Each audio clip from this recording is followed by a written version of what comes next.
Hello friends, എല്ലാവർക്കും നമസ്കാരം. ഇന്ന് ഞാൻ വന്നിട്ടുള്ളത് ഒരു പരിപ്പ് കറിയുടെ റെസിപ്പി ആയിട്ടാണ്. ഇത് വളരെ ഈസി ആയിട്ട് പെട്ടെന്ന് ചെയ്യാൻ കഴിയുന്ന ഒരു റെസിപ്പിയാണ്, വളരെ ടേസ്റ്റിയുമാണ്. അപ്പോൾ ഇതെങ്ങനെയാണ് ചെയ്യുന്നതെന്ന് നോക്കാം. ഇതിനെ ഞാനിവിടെ എടുത്തിരിക്കുന്നത് 1 കപ്പ് പരിപ്പാണ്. ഇത് നല്ലവണ്ണം കഴുകി വൃത്തിയാക്കി കുക്കറിലിട്ട് 3 വിസിൽ വരുന്നത് വരെ നന്നായിട്ട് വേവിക്കുക. 1 കപ്പ് പരിപ്പാണ് ഞാൻ എടുത്തിരിക്കുന്നത്, അതുകൊണ്ട് 2 കപ്പ് വെള്ളം ഒഴിച്ചാൽ മതിയാകും. ഞാനിന്ന് കാണിക്കുന്നത് തേങ്ങ അരച്ചിട്ടുള്ള പരിപ്പ് കറിയാണ്. പരിപ്പ് വേകുന്ന സമയം കൊണ്ട് ഇതിനായുള്ള അരപ്പ് നമുക്ക് തയ്യാറാക്കാം. ഇതിനെ ഞാനിവിടെ എടുത്തിരിക്കുന്നത് 1/2 കപ്പ് തേങ്ങയാണ്, ഒരു ചെറിയ പച്ചമുളക്, 1/2 ടീസ്പൂൺ മഞ്ഞൾപ്പൊടി, അതുപോലെ 1/2 ടീസ്പൂൺ ജീരകം, കുറച്ച് കറിവേപ്പില, 2-3 കൊച്ചുള്ളിയും എടുക്കാം. എൻ്റെ കൈവശം കൊച്ചുള്ളി ഇല്ലാത്തത് കൊണ്ടാണ് ഞാൻ സവാള എടുത്തത്. ഇതെല്ലാം കൂടി നല്ലവണ്ണം അരച്ച് പേസ്റ്റാക്കി എടുക്കാം. 3 വിസിലാകുമ്പോഴേക്കും പരിപ്പ് നന്നായി വെന്തിട്ടുണ്ടായിരിക്കും.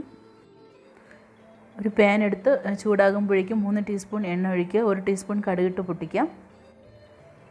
ഒരു 2-3 വറ്റൽമുളക് കൂടി ഇട്ട് കൊടുക്കാം.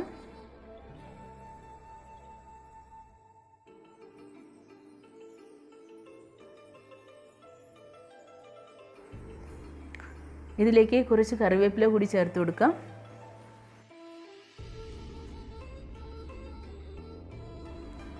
ഇതെല്ലാം പൊട്ടി വരുമ്പോഴേക്കും നമ്മുടെ പരിപ്പ് ഇതിലേക്ക് ചേർത്ത് നന്നായി ഇളക്കാം.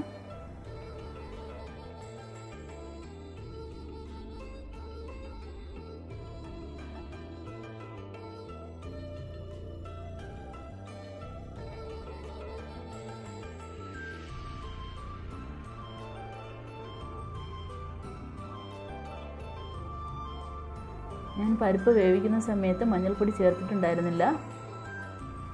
ഈ സമയത്ത് നമ്മൾ തയ്യാറാക്കി വെച്ചിരിക്കുന്ന അരപ്പ് കൂടി ചേർത്തിലേക്ക് നന്നായി തിളപ്പിക്കാം.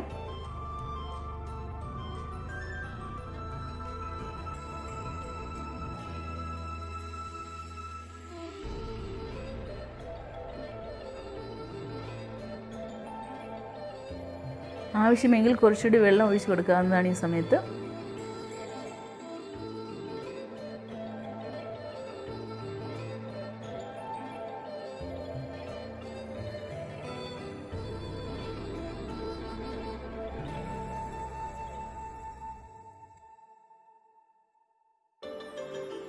ഈ സമയത്ത് ആവശ്യത്തിന് ഉപ്പ് കൂടി ചേർത്തിലേക്ക് നല്ലവണ്ണം മിക്സ് ചെയ്ത് കൊടുക്കുക.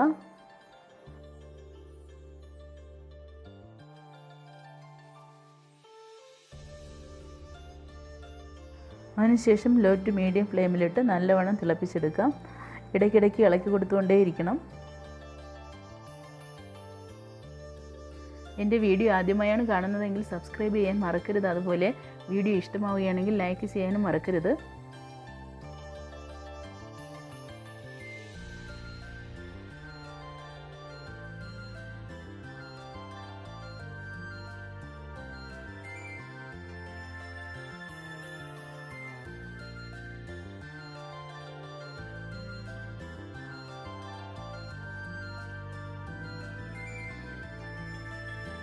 ഇത് നല്ലവണ്ണം ഇളക്കി കൊടുത്തുകൊണ്ടേ ഇരിക്കുക, അല്ലെങ്കിൽ അടിയിൽ പിടിക്കാനുള്ള സാധ്യതയുണ്ട്.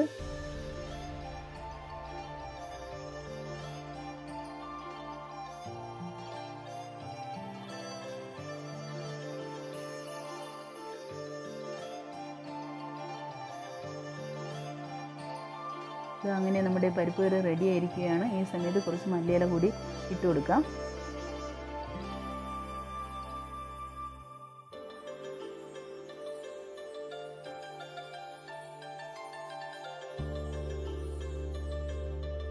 അപ്പോൾ അങ്ങനെ നമ്മുടെ പരിപ്പ് കറി ഇവിടെ റെഡി ആയിരിക്കുകയാണ്. വളരെ ടേസ്റ്റിയാണ്, അതുപോലെ വളരെ ഈസിയായിട്ടും സിമ്പിളായിട്ടും ചെയ്യാനായിട്ട് കഴിയുന്ന ഒരു പരിപ്പ് കറിയുടെ റെസിപ്പിയാണിത്. അപ്പോൾ എല്ലാവരും ട്രൈ ചെയ്ത് നോക്കണം. ഈ റെസിപ്പി ഇഷ്ടമായെങ്കിൽ ലൈക്ക് ചെയ്യാനും സബ്സ്ക്രൈബ് ചെയ്യാനും മറക്കരുത്. അപ്പോൾ അടുത്ത ഒരു റെസിപ്പിയായിട്ട് കാണുന്നത് വരെ എല്ലാവർക്കും ബൈ.